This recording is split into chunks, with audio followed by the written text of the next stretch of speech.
Hi, I am Anna from sew.lala Patterns, and today we will sew the sweater and t-shirt NEVE. I will guide you through the single steps and give you a little more tips and tricks along the way that you can have a really nice finish of it. As always, please do not ignore the instructions, have them next to you, as they also have really detailed pictures and help you to understand each step if you struggle with something. I don't want to talk too much, let's go and start.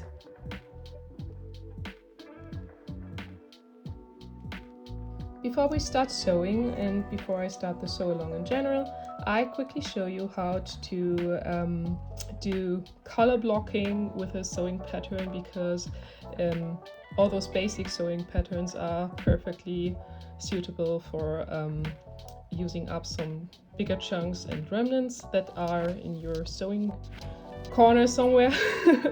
And I quickly show you how to do it, how to prepare your paper pattern to get it exactly on spot, that you have those divided pattern pieces all right on the sleeve and on the top and the front and the back. And yeah, let's jump into it.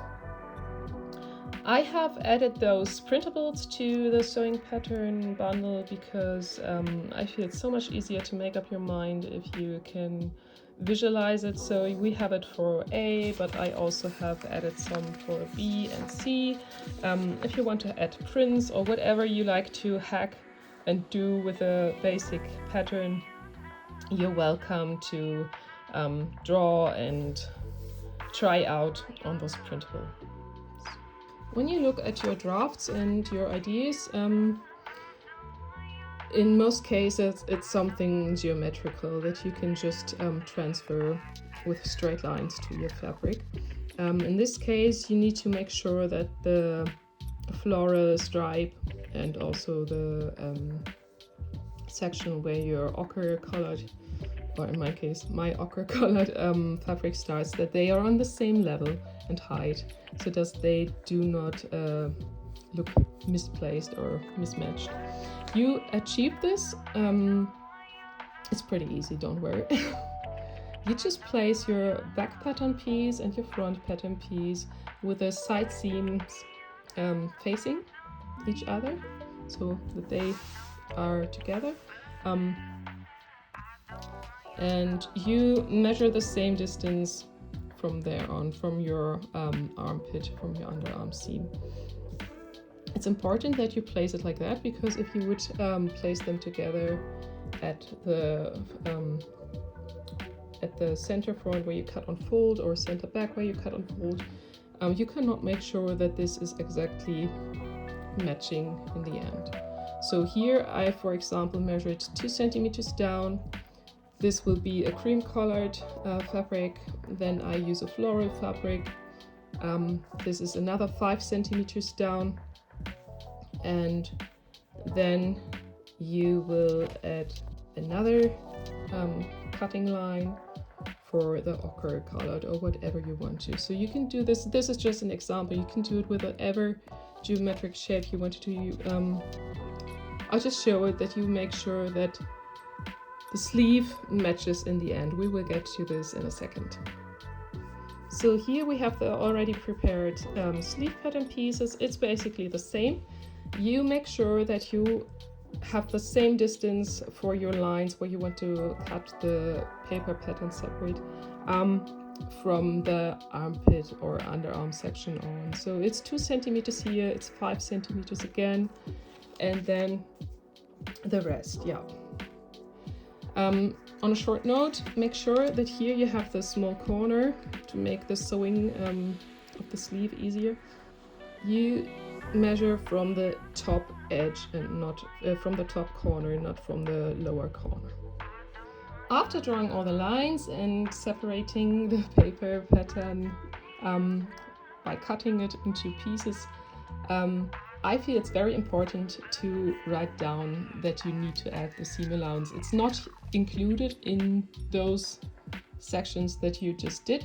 Everywhere else you have the seam allowance, you don't need to think about it, so it's pretty easy to forget that at those new cutting edges you need to add it. So please write it and note it down in your sewing pattern pieces that you need to add the 0.7 seam allowance at every side of your cutting line.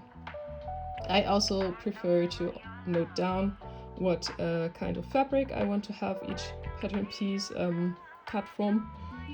It's way easier to have everything in order and to just bulk cut each of those from one fabric and then go over to the next fabric. For sure, no matter if you're sewing view A or B or C, there are more sewing pattern pieces than the front, back and sleeve pattern piece, so make sure that you also note down for those what kind of fabric you want to use if you want to do some color blocking. Here you can see how I added the seam allowance. I already cutted the pattern pieces, and everywhere where you have cut, where you divided the paper pattern pieces, you need to add the seam allowance as we noted down in the paper pattern.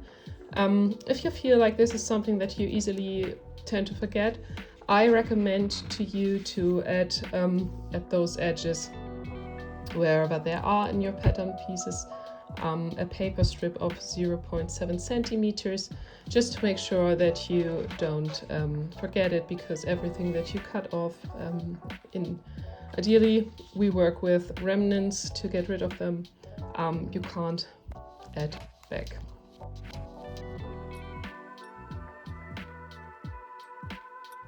In this sew along, I will show you how to sew the view A and the view C.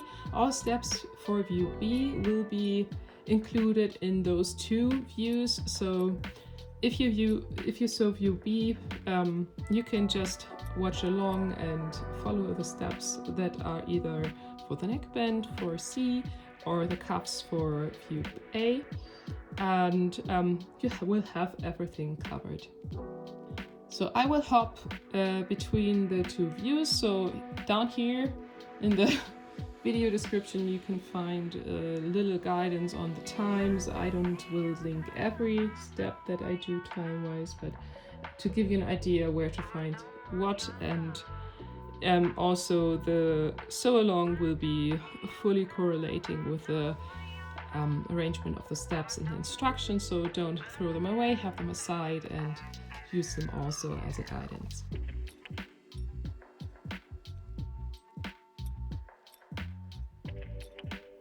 We will start off by closing, no matter which view you decided to sew, by closing the shoulder seams. You will take the front and back piece 1 and 2 and lay them right sides facing on top of each other. Then you will pin the shoulders together, the shoulder edges, and sew with a stretchy stitch of your choice, preferably an overlocker, but it's up to you. The seam allowance in the whole pattern is 0.7 centimeters, and if not otherwise stated, will remain the same. And if not otherwise stated, and if not stated differently, it will stay the same for the whole pattern.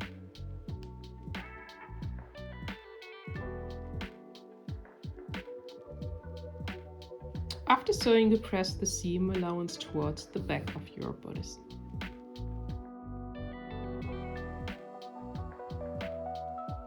To sew the zipper insert, you need 4 pattern pieces. You need the back, one cut from main fabric and one from lining. You can also choose to use the same fabric for both. My terry is a little bit thin, so I decided to double it with another terry. So I have basted together. So this will be the front, same for the front zipper insert piece, and the back for the lining or the inside I've already marked by sewing on a label. This will make it a little bit easier for you to see what I'm doing in the next steps. And now I will show you how to fuse the zipper opening fusible on that you will have it on the exact place where it needs to be. You will need the pattern pieces for the front zipper opening. You will need the pattern piece 11 that will be cut only from fusible interfacing, as light as possible.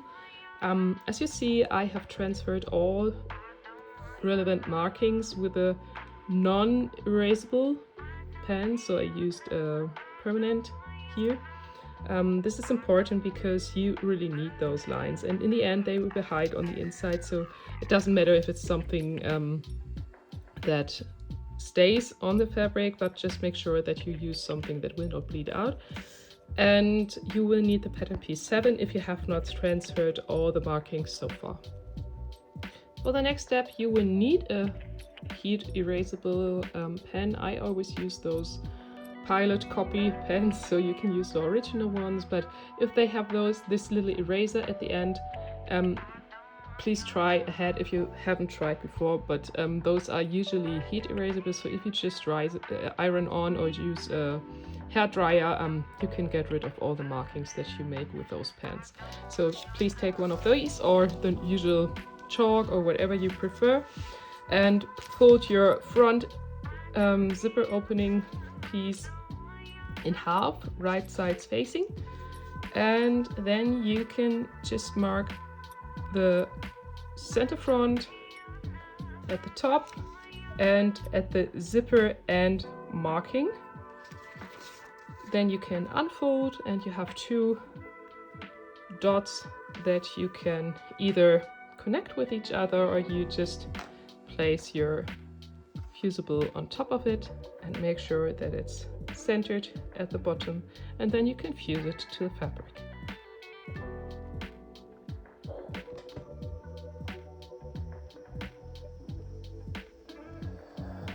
For those sewing view A, a short note on the edge tape.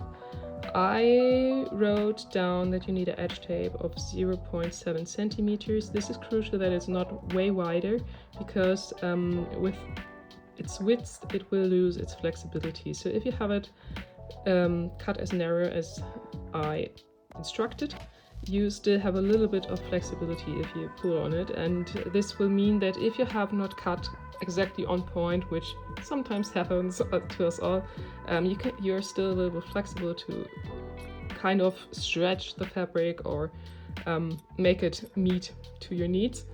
And I just use the really lightweight interfacing that is fusible and cut the stripes with a quilting ruler.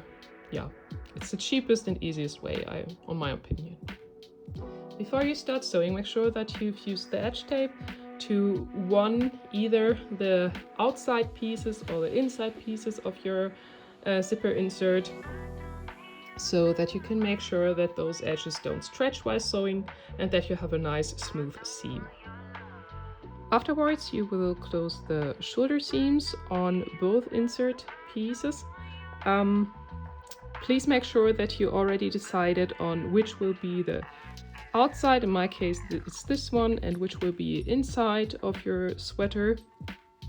And this is crucial, please mark it, that you don't mix it up in the future, because the steps are not exactly the same for the inside piece and for the outside piece, so make sure that you know which one is which.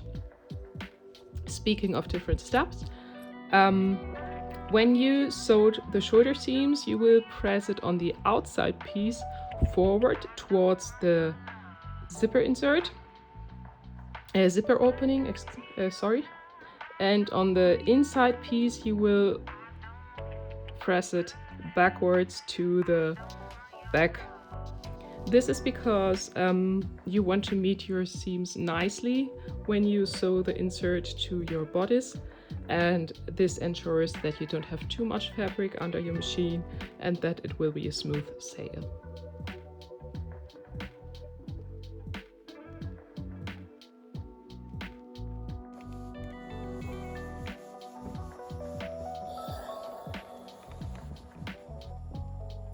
It's already time to open the zipper opening, so you will cut down the straight line towards this small corner here, or this triangle, and stop exactly on top on the triangle, and you will cut down on the left and on the right towards the dot marking but not into it.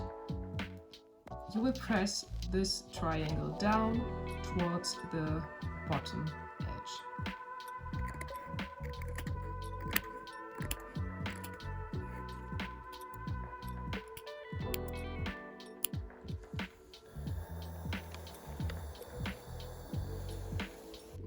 We will already sew in the collar, and just a small reminder, remember that also one of the collar pieces will need edge tape to prevent stretching out the top of your collar, and also to have a really nice and beautiful zipper section in the end when you're finished. Pin one bottom corner of your collar to the neckline at the zipper opening, right sides facing, and make sure that your notches meet the shoulder seams of your insert at both sides. And if you want to make it even more easier, also mark the center back and make sure that those meet. Afterwards, you will just sew with a stretchy stitch of your choice, preferably an overlocker, but not everyone has one available, so just make sure that it's nice and stretchy.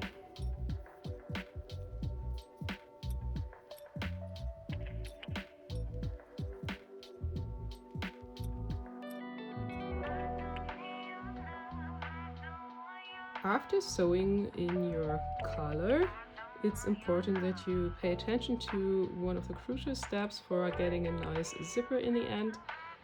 At the insert piece that will be inside your sweater later on, make sure that you press the seam allowance towards the bodice or towards the label or whatever you have here. And the one that will be on the outside, make sure to press it towards the collar. This is important because here it will be really thick at the zipper if you have it both in the same side, and it's more likely to shift and not be on the same spot. But this way, if you have them pressed in opposite direction, you will have a nice seam and you will have an ongoing line in the end. Yep.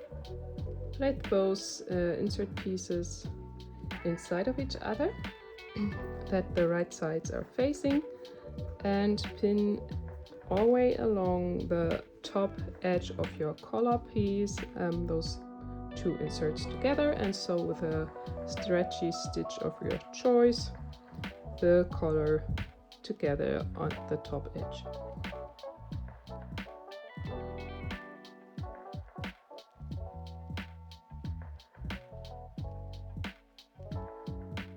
We already started to put in the zipper. I shortened the zipper by the method that I introduced in the instructions. So if you have a struggle to find a proper zipper in the right length, it's no problem. This one was also is one that can be separated, like for jackets. So you can buy whatever you like to and just make it suitable by adjusting the length by taking out the small thingies. I forgot the name.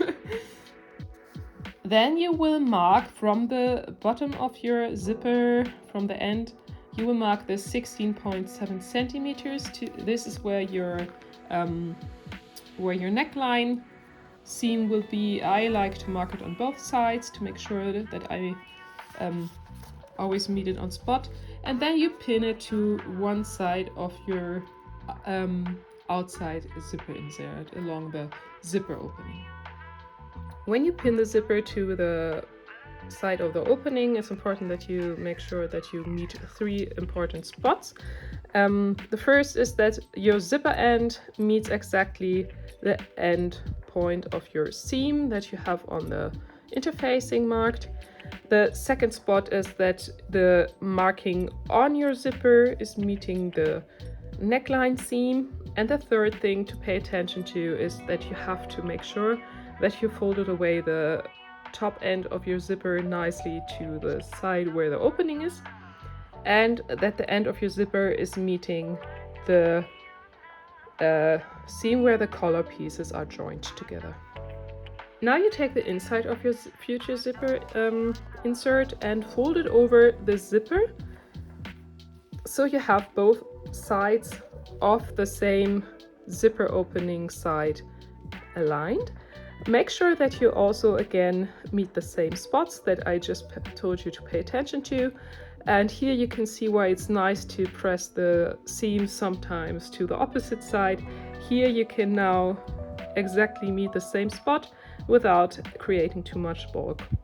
So make sure that you have everything pinned evenly and aligned nicely along the edge, and then baste it together. I have basted now, and to quickly show you what I paid attention to, I always feel it's important that if you have some points where something needs to meet exactly on top of each other, I just double baste at those points. So I did it here at the end of the zipper, I did it here where the neckline seams meet, and also here on top where you want to have your seam allowance folded towards the inside insert part. For sewing, you can either draw a line and lengthen it, or you just take the interfacing that you've used on, which should be the same width as your seam allowance is as a guidance. Sew along the marked line with a straight stitch and make sure that you end exactly at the marked dot. On your machine, switch the standard foot to the zipper foot, which helps to have a little bit more space to move and to see where you sew, and also to be able to get closer to your zipper. When using a zipper presser foot, it's important that you move your needle position to the side where you want to sew. That's important because otherwise you will break your needle if it's centered on your zipper foot metal.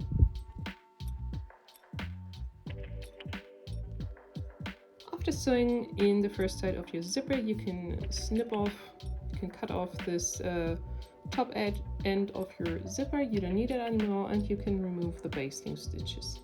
After you pinned and basted the edges together, you can sew as we did on the other side and unfold, turn to the right side, and then you will press away all the fabric on both sides away from the zipper.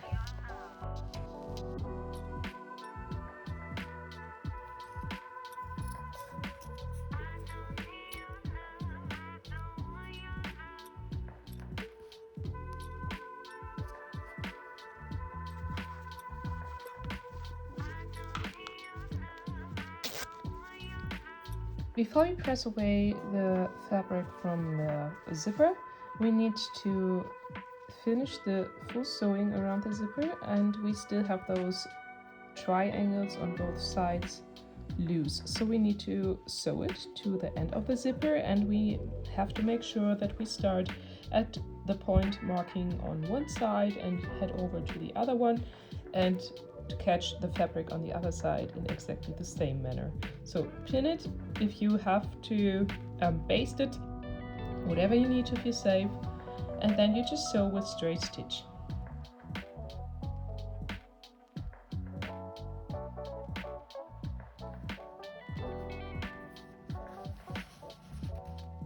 So before we start sewing around the zipper to top stitch there, please press all the fabric on both sides away from the zipper, and also press apart the seam at the top of your collar, so that if you want to top stitch all around the zipper, you can also decide if you want to top stitch along the collar top.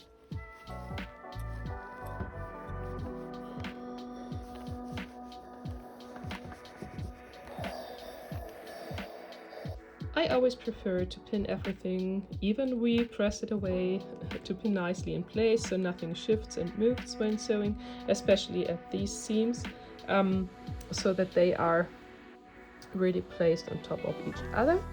And I will sew with a distance, I will top stitch with a distance of 0.7 centimeters from this edge all around the collar and the zipper.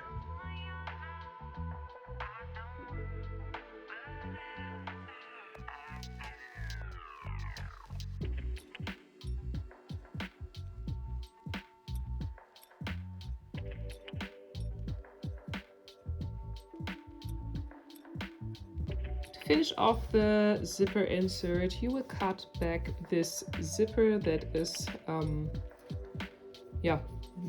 slightly longer than your insert end, so that it will be hidden between the two layers.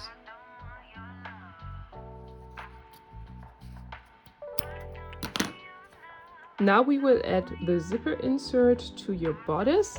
You have already closed the shoulder seams, and you will lay the insert on top of the opening in your bodice, on the front of your bodice, and flip it upside down so that the bottom edge of your insert and the bottom edge of your opening will align. Pin it in place. Make sure that you have it really centered at the both of the edges, and you have those small notches in your sewing pattern piece. Please make sure that they are already slightly open. Don't cut it too wide, otherwise it will be visible at the end. And then you pin it also in the corners to the insert piece. And you start to fold the corner open so that you can align the diagonal edge at the opening with each other. You will have some kind of fold here, and after you pinned it properly in place, I recommend basting first before you start sewing. After basting the insert to the bodice, it's time to take care of the shoulder seams.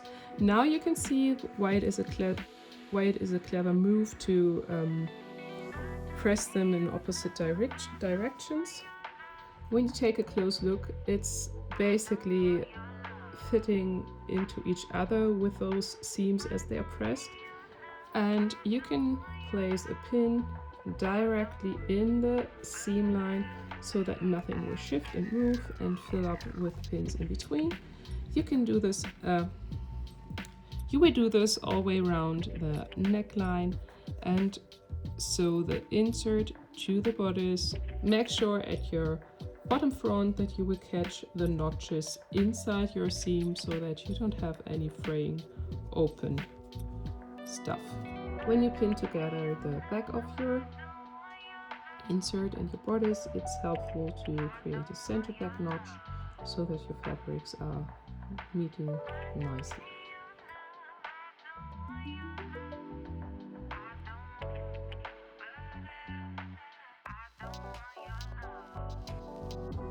If you feel that you have difficulty to catch the notch inside the seam and that it's all a little bit shifty, I can give you a little quick fix for this problem.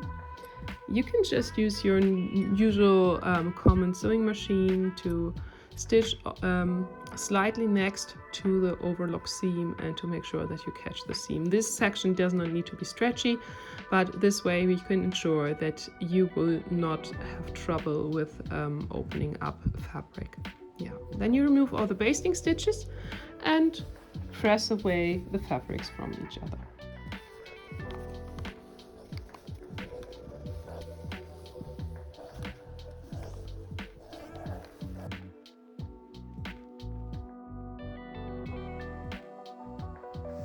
View B and C have exactly the same steps to sew the neckband to the neckline, and you first close the short sides by folding the neckband in half, right side spacing, and then you will fold the seam in half and create a little notch. I figured out this is the easiest way to have a really nice finish of a neckband or a cuff. We will do this with the cuffs later on as well. And you can press the neckband folded in half all along the neckband, and then you are ready to sew it on.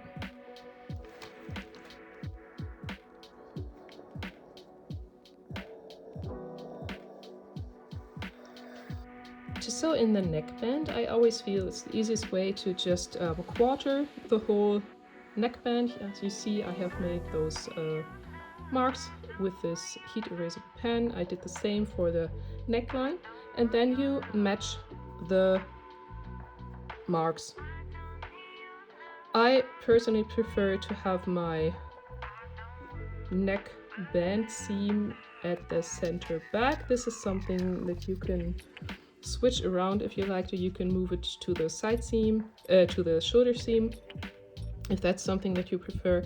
Just make sure that you adjust where you quarter your neckband.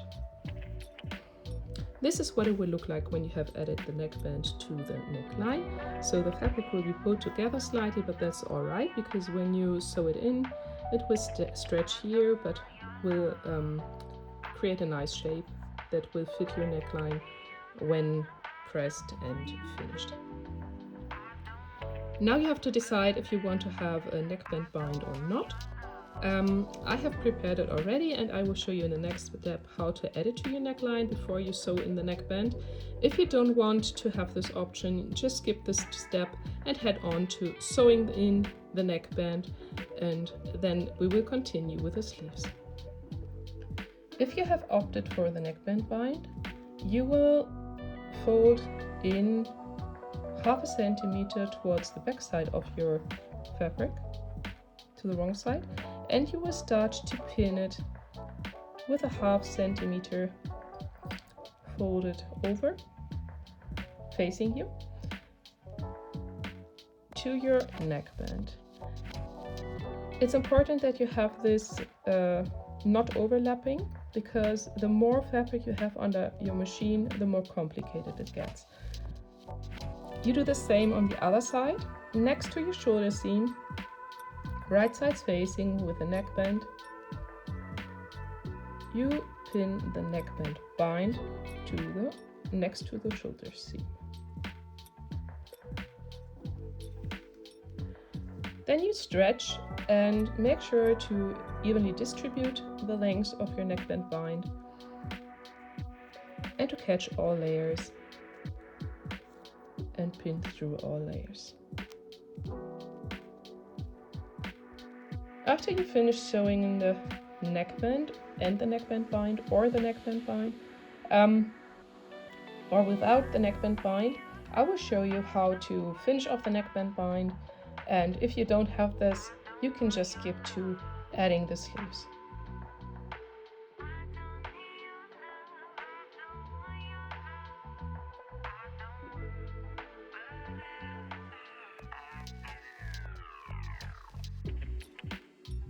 After sewing in the neckband, please press it away from your bodice, and if you decided to do a neckband bind, please press it away from your neckband.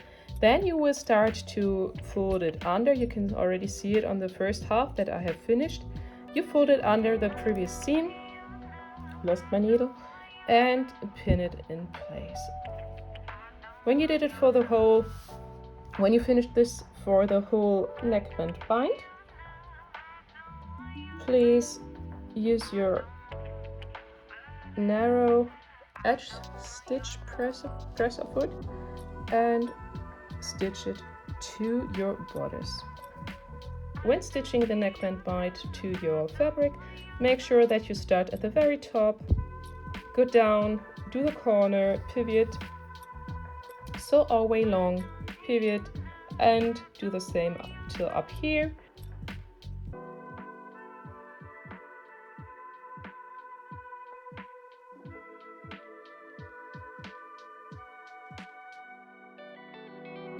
Setting in the sleeves in a sewing pattern like that is quite a simple thing.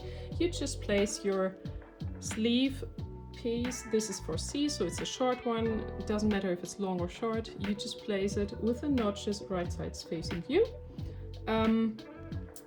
matching on height of your armhole, and then you flip it over so that the fabric lies right sides facing now, and you just start to pin the corners and all the notches and distribute all the fabric in between evenly and pin in place.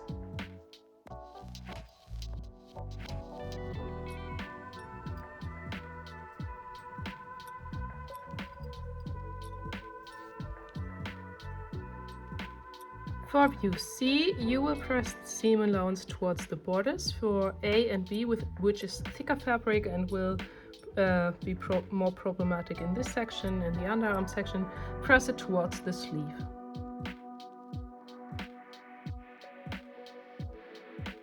To close the side seams, to sew the side seams, you will place the front and back of your bodice right sides facing on top of each other.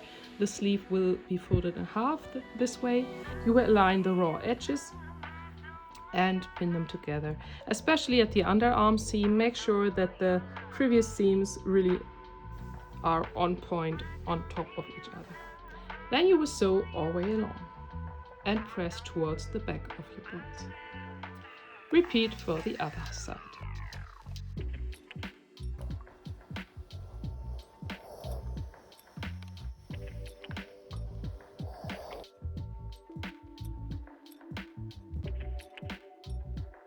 The hemming for the sleeves and the bottom hem is basically the same. It's just a different length of the seam. And to also create nice flat seams here, you've already pressed the seam allowance of your side seam to the back of your bodice. I always clip in for a few millimeters into the side seam. Here it's at 2 centimeters from the bottom, because your hem allowance is 2 centimeters included in the sewing pattern. And you fold it to the front, so opposite direction. And when you fold the 2 centimeters up and pin in place, you will notice that you have a really nice flat seam. Pin the 2 centimeters seam allowance all the way along at the bottom hem and the sleeve hem and press it in place. When hemming either with a cover lock or using a twin needle, make sure that you keep the same distance to your hem fold line and that you stay a little bit away from the fabric edge while sewing. This is important because the underthread has the tendency to pull together the fabric if you are too close or exactly on the fabric edge when sewing. After finishing, you will cut back all the excess fabric because otherwise it will start to roll over the under seam and this will not be nice.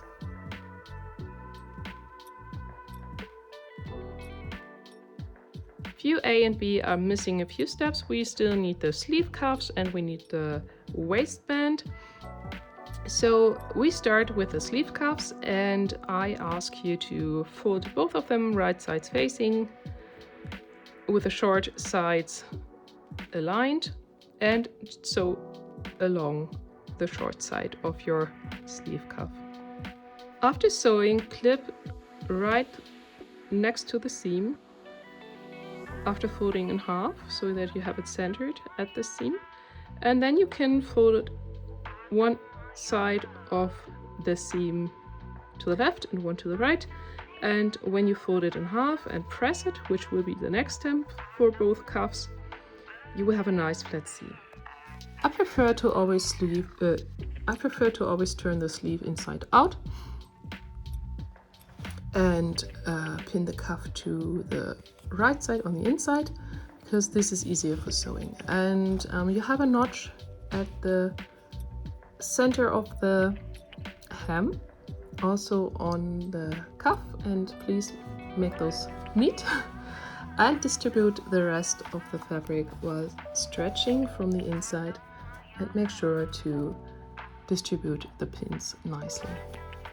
Now you can sew on the inside without having all the sleeve in the way.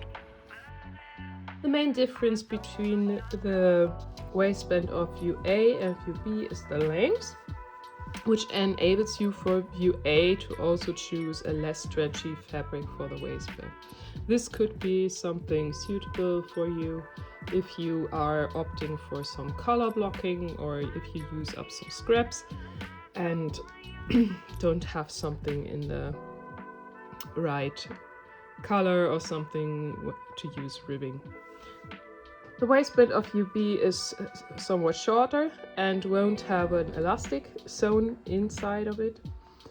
So this is the main difference between the two waistbands.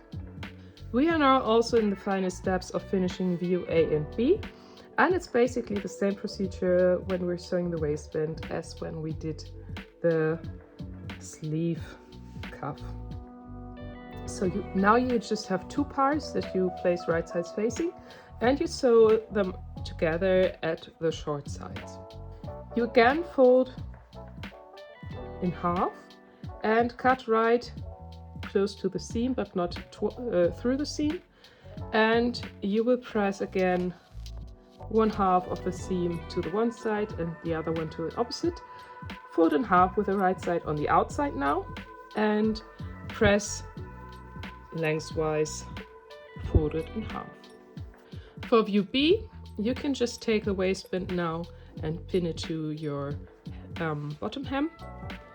Make sure that you distribute the fabric evenly, and for view A, you just need to slip in the elastic into the two sides of your waistband, sandwich it in between, and then you do the same, you pin it evenly to the bottom hem of your bodice.